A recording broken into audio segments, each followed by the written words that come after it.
ఎలా ఉంటుంది అర్థం.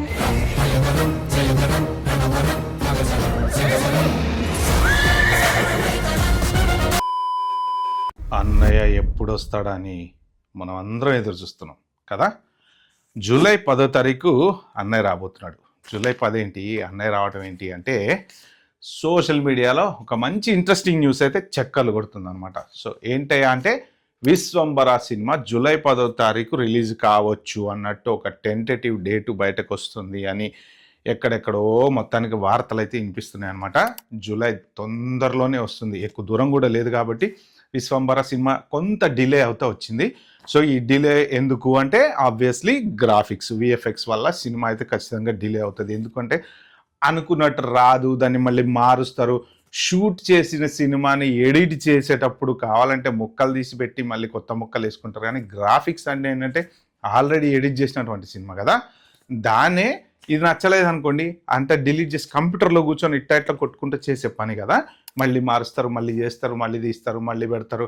దానివల్ల ఏమవుతుందంటే డిలే పెరుగుతుంది అన్నమాట.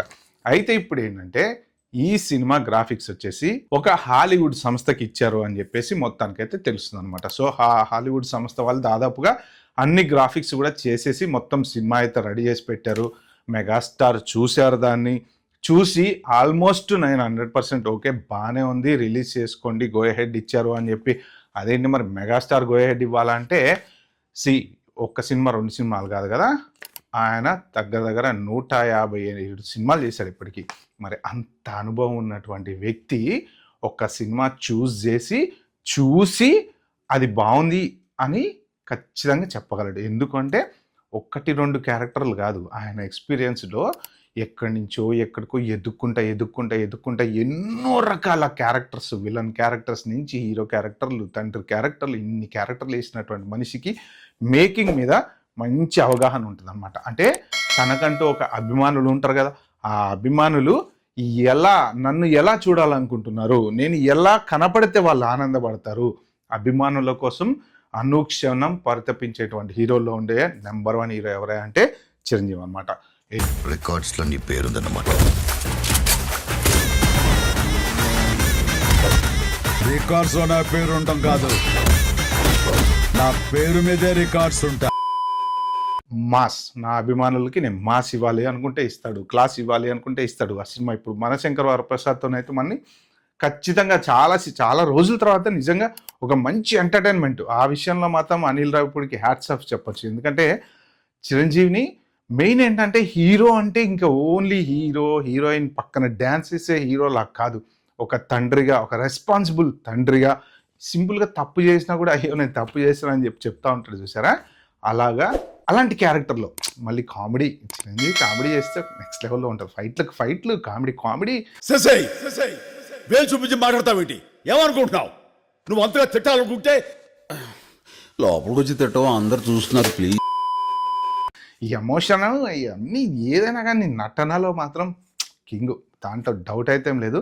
అందుకే అన్నయ్య ఎప్పటికీ నెంబర్ వన్. సో అయితే ఈ హాలీవుడ్ మేకర్స్ చేసినటువంటి గ్రాఫిక్స్ అయితే మెగాస్టార్ గారికి నచ్చినాయట. ఇంకా చిన్న చేంజెస్ అనేవి ఆబ్వియస్లీ వాళ్ళ ఎక్స్పీరియన్స్ని బట్టి వాళ్ళు చెప్తుంటారు. కాబట్టి సిస్టర్కి కూడా ఇప్పుడు ఈ సినిమా అయిపోతే కానీ నెక్స్ట్ ఇంకా సినిమాలు లైన్లో ఉన్నాయి. కానీ ఏంటంటే ఇది ఒక ప్రెస్టీజియస్గా తీసుకున్నటువంటి సినిమా అనమాట. ఎందుకంటే బింబిసారాని ఎలాగైతే ఇప్పుడు మైథలాజికల్ ఫిల్మ్లో దాన్ని ఎలా తీశారో దీన్ని కూడా 2 రకాలుగా కనెక్ట్ చేయడానికి ప్లాన్ చేస్తున్నారు అనమాట. అంటే కంటెంట్ మోరార్లెస్ అదే టైప్లో ఉండొచ్చు, బట్ ఏంటంటే కాస్త ఒక ఏది మన ప్రజెంట్ జరుగుతున్నటువంటి సిచ్యువేషన్ బింబిసార్ అనేటి ప్రజెంట్ తీసుకుపోయి ఒక్కసారి పాస్ట్లో కలుపుతారు కదా, అలాంటి మైథలాజికల్ మూవీలు కనెక్షన్ కరెక్ట్గా ఉండాలి. లేకపోతే ఏమవుతుందంటే చూడడానికి స్టోరీ అర్థం కాదు.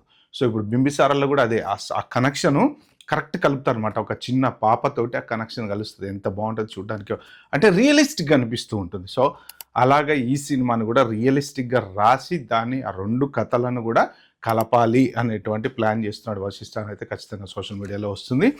ఇంకొకటి ఏంటంటే ఈ ప్రమోషన్లు కూడా తొందరలో స్టార్ట్ చేయబోతున్నారు అని కూడా అన్నారనమాట. సో నిజంగా కనుక ఈ ప్రమోషన్లు అవి స్టార్ట్ చేసి ఇది కనుక జూలైలో రిలీజ్ అయితే మాత్రం ఖచ్చితంగా పండగ ఫ్యాన్స్కి. ఎందుకంటే మనశంకర్ వరప్రసాద్ తర్వాత ఎట్లాంటి సినిమా వస్తుంది, మన చిరంజీవి అది పెరిగిపోయింది. ఇంకా చిరంజీవి మీద అంచనాలు పెరిగినాయి అనమాట. నెక్స్ట్ వచ్చే సినిమా ఒక రేంజ్లో ఉండాలి, మళ్ళీ అప్సెట్ చేయకూడదు జనాలని. ఇప్పుడు బాధ్యత పెరుగుతుంది కదా. ఇప్పుడు మనశంకర వరప్రసాద్ హిట్ అయిన తర్వాత ఇప్పుడు చిరంజీవి మీద రెస్పాన్సిబిలిటీ పెరుగుతుంది.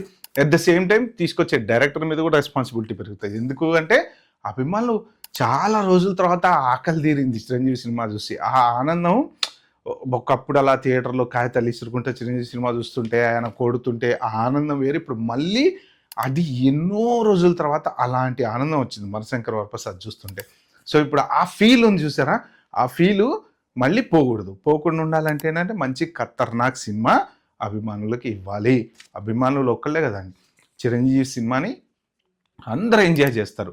వేరే హీరో అభిమానులైనా కానీ చిరంజీవి సినిమా వచ్చింది అంటే మాత్రం కంపల్సరీ ఎంజాయ్ చేస్తారు అనమాట. సో దాన్ని ఎక్కడ పోగొట్టుకోకుండా ఉండటం కోసం వీళ్ళు ఒక 2 రోజులు లేట్ అయినా పర్లేదని చాలా కష్టపడి ఒక మంచి సినిమాని అయితే మనకి ఇవ్వాలని ట్రై చేస్తున్నారు. సో తర్వాత దీంట్లో హీరోయిన్ అయితే త్రిష, స్టాలిన్లో అప్పుడెప్పుడో చేసింది. స్టాలిన్ తర్వాత మళ్ళీ త్రిష ఇప్పుడు చిరంజీవి పక్కన చేయబోతున్నారు. నయనతార కూడా గాడ్ ఫాదర్లో చేశారు కదా, మళ్ళీ నయనతార చిరంజీవి ఇద్దరు. సో ఆల్మోస్ట్ అదే టైప్లో రెబల్ క్యాండిడేట్ లాగా ఈ సినిమాను మనశంకర్ వరప్రసాద్లో కూడా సెకండ్ టైం చేశారు. అది సూపర్ డూపర్ బ్లాక్ బస్టర్ అయింది. సో ఇప్పుడు మళ్ళీ త్రిష కాంబినేషన్లో రాబోతుంది ఈ సినిమా. సో మోస్ట్ ప్రాబబ్లీ 100% ఇది కూడా బ్లాక్ బస్టర్ అవుతుందని అయితే ఖచ్చితంగా ఎక్స్పెక్ట్ అయితే చేస్తున్నారు. సో ఇక చూసుకుంటే కనుక మెయిన్ ఇంపార్టెంట్ థింగ్ ఏంటంటే ఇక జూలై 10వ తారీఖు అని టెంటేటివ్ డేట్ అయితే పెట్టారు దీనికి. మరి అదే డేట్ కన్ఫర్మ్ అవుతుందా మారుతుందా అని అయితే తెలీదు. ఇలాంటి మంచి మంచి ఇంపార్టెంట్ విషయాలు నా ఛానల్లో మీరు చూడాలంటే ఏం చేయాలో తెలుసు కదా, సబ్స్క్రైబ్ చేసుకోండి, లైక్ చేయండి. ఈ వీడియో మీకు నచ్చితే మాత్రం నలుగురికి షేర్ చేయండి. Bye bye, have a good day. Chiranjeevi అభిమానులందరికీ గుడ్ న్యూస్ త్వరలో రాబోతుంది.